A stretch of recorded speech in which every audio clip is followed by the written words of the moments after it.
So we have derived individual firm investment demand curve, okay, and it is represented by marginal efficiency of capital schedule. And I have defined marginal efficiency of capital as the rate of discount, and that rate of discount is unique. Okay, so marginal efficiency of capital is a unique rate of discount, okay, that we are taking, which equate my present value of series of cash flow for my income earning rate asset over its lifetime to the supply price of capital stock. Okay. This is how I define marginal efficiency of capital. It is a rate of discount. In place of here MEC, you can write anything. Okay. It is a rate of discount that equate present value of series of cash flow expected from an income earning asset to the supply price of capital stock. Okay. This the thing that Keynes has given. Okay. He talk about marginal efficiency of capital as an aggregate. Okay. So if we want to know the aggregate marginal efficiency of capital, okay, one easy way is to add up horizontally on the individual firm investment demand curve. Okay, so horizontally summing up individual firm investment demand curve will give us aggregate marginal efficiency of capital schedule. Okay, when I make the horizontal summation of marginal efficiency of capital schedule of on firm together, I will be getting aggregate marginal efficiency of capital schedule. Okay, now when I am looking at individual firm, marginal efficiency of capital schedule represent my individual firm investment demand curve. Okay, this represent my individual firm investment demand curve. Can we say that this aggregate marginal efficiency of capital schedule represent aggregate investment curve for the economy? The answer to this is no. We cannot say that. Okay. Why? What is true for part, okay, for individual is not true for whole. That is what we are going to see today. Okay. So one more concept is developed, that is called marginal efficiency of investment. Okay. This concept is developed by a Bonding and Ocknell, and when they are talking about marginal efficiency of investment, they are talking about actual investment taking place in the economy. Okay. If you remember, when we are talking about marginal efficiency of capital for the individual firm, okay, we are talking about what firm desire, okay, at optimum level, okay, where their profit is maximized. What is the optimum level? Where marginal efficiency of capital equal to rate of interest.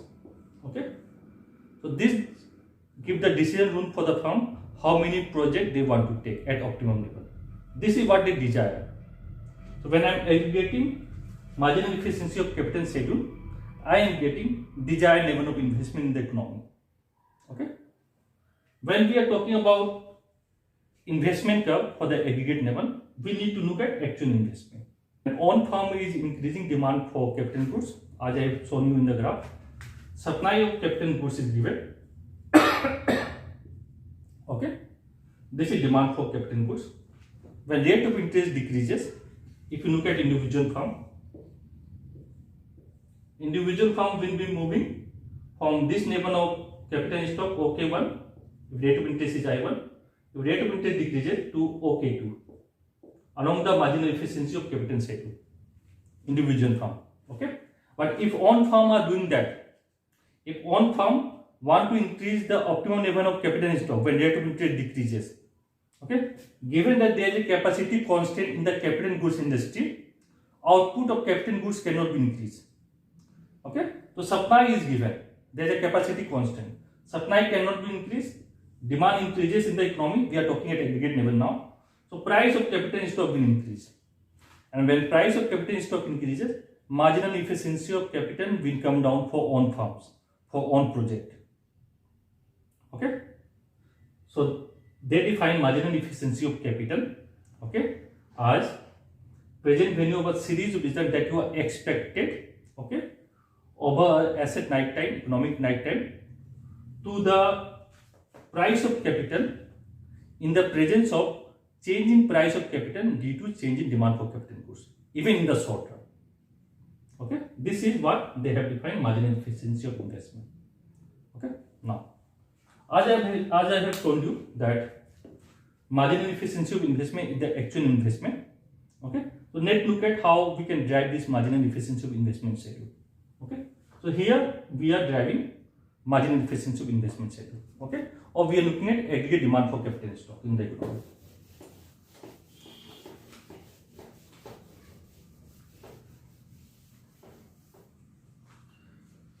So suppose rate of interest is very high. Okay, so derivation first part, rate of interest is very high, say 25%. Okay, at this rate of interest, marginal efficiency of capital terminate.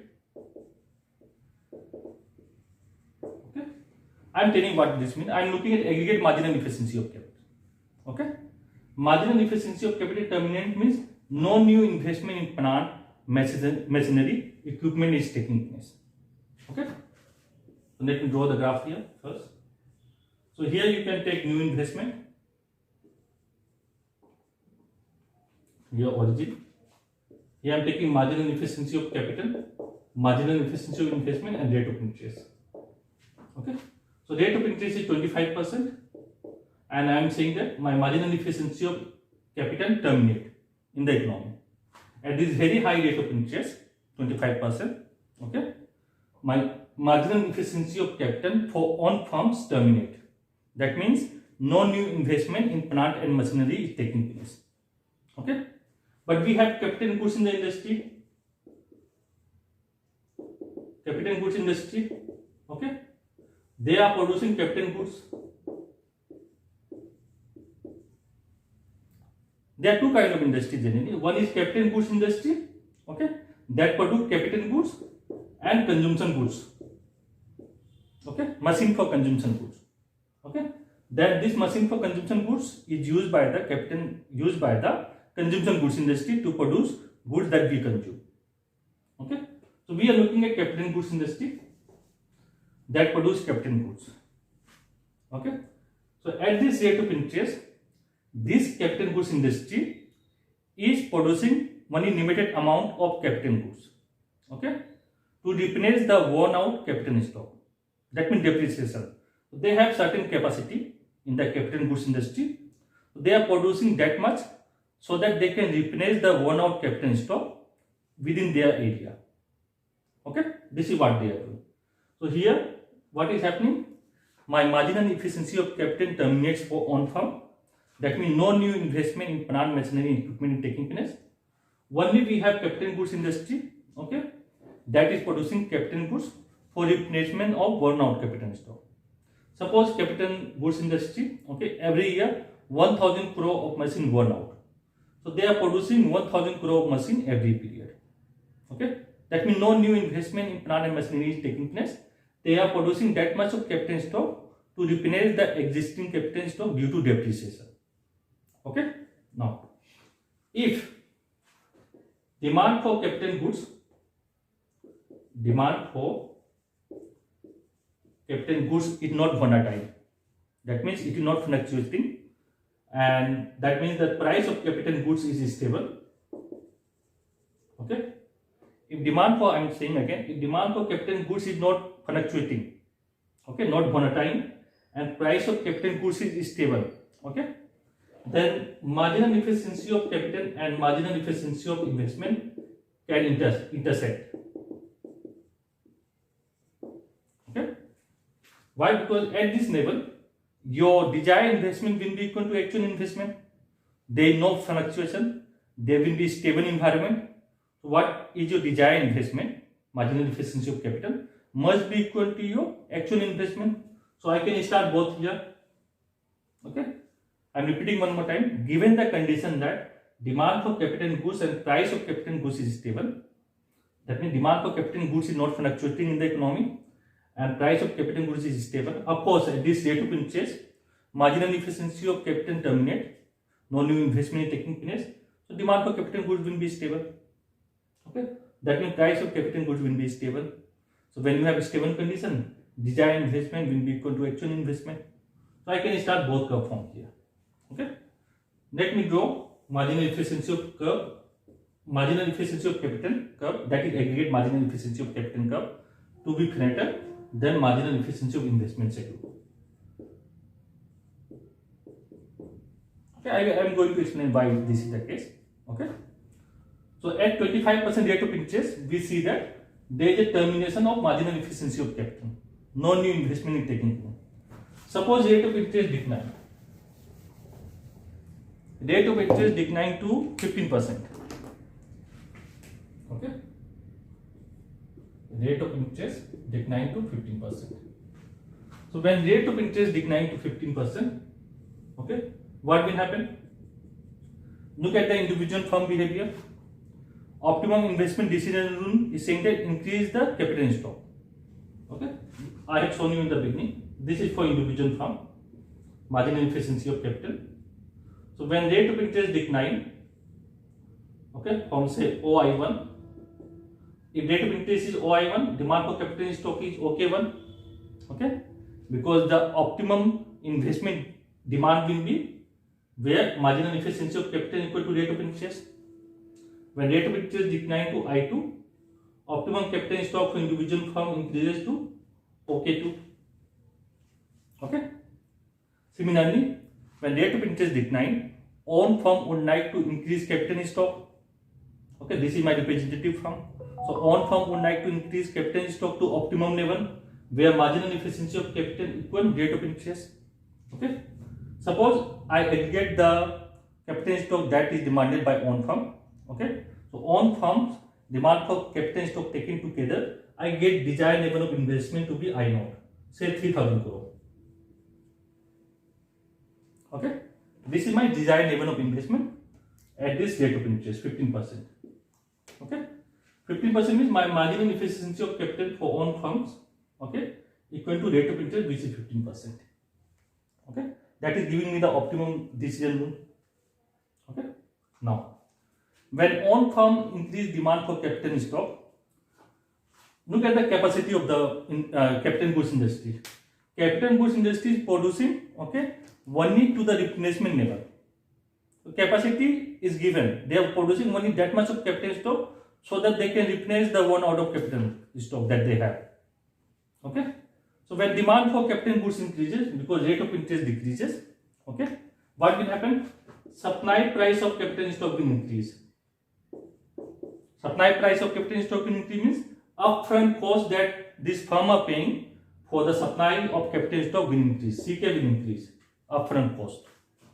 Okay. And if you remember in the beginning, I have told you that marginal efficiency of capital decline when upfront cost increases. Okay. So when your supply price of capital is increases, marginal efficiency of capital will decline.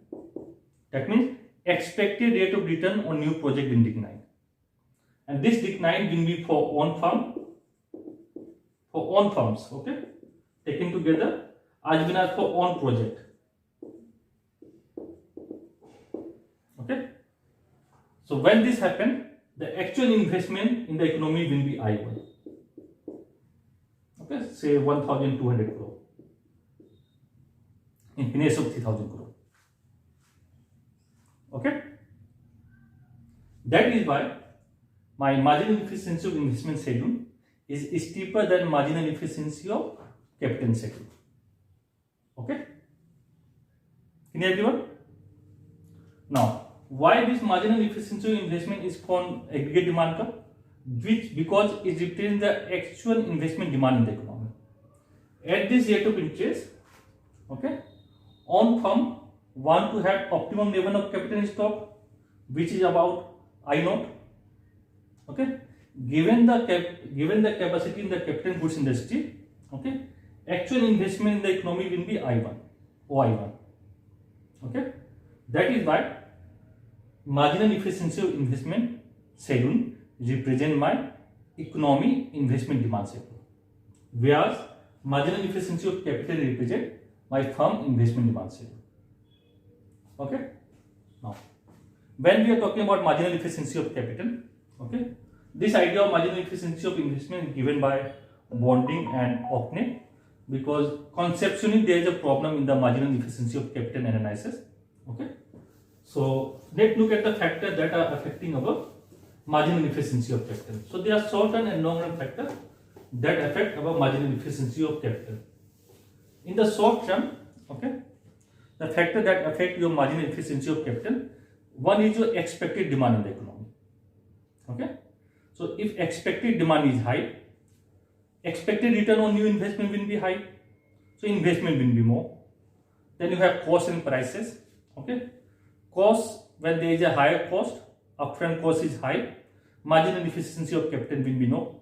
Okay, when the price of the product is high, expected return on new investment will be high, marginal efficiency of capital will be high, so investment will be high. Then in the economy you have propensity to consume. Higher the propensity to consume, higher will be the marginal efficiency of capital. Okay, then change in income. If there is an increase in income, there will be more demand for goods. More demand for goods, then more investment will be taken. Then you have expectation and confidence in the economy. Higher the expectation, higher the confidence, higher will be the marginal efficiency of capital. Marginal efficiency of capital means expected return on new investment. Okay, so these are the short-term factors that affect your marginal efficiency of capital. After that, you have long-run factor. Okay, in the long run, it is rate of growth of population. Higher the rate of growth of population, higher will be the demand for goods. High will be the demand for goods, high will be the marginal efficiency of capital. Because when you have more demand for goods, expected return on new investment will be high. Then there are new areas that are being developed. When new areas are being developed, new sectors are coming up. So you are making investment in new sector, return on the new sector, new project is higher. So marginal efficiency of capital will be high. Okay. Then you have technological progress taking place in the long run. When technological progress is taking place, cost is getting reduced. Okay. So your marginal efficiency of capital will be high. So investment will be high. Okay. So all these factors are influencing your marginal efficiency of capital. Okay. You can also add the productive capacity of the economy. So when productive capacity is fully utilized, you can increase productive capacity. Okay. When you increase the productive capacity, when you are expanding the productive capacity, okay, marginal efficiency of capital will be high, because existing productive capacity you have already utilized, because demand in the economy is high. So when you are making additional investment, you are having higher marginal efficiency of capital than when you are taking up that project. So investment will be high. Okay. Now coming to the criticism of marginal efficiency of capital. Okay. This concept is given by Keynes. Okay. He has talked in very different way this concept. Okay. It is a confusing concept if you ask. Okay. So first thing, this concept of marginal efficiency of capital is conceptually difficult. Okay. Conceptually it is very difficult as a whole, because when Keynes is talking about aggregate marginal efficiency of capital. Okay. But when you talk about expected rate of return on different project, okay, apart from that we have different sector. So different sector will be having numbers of different project. Okay. So conceptualizing this thing, marginal efficiency of capital, is quite difficult at aggregate level. At individual level you can do it. Okay. For individual firm, I can show marginal efficiency of capital to be the demand curve. Okay. But in a particular sector, there are numbers of project one firm is taking. Okay. And there are different sector will be having numbers of firm. Okay. So it conceptually difficult to visualize aggregate marginal efficiency of capital. Okay. Second is inadequate explanation.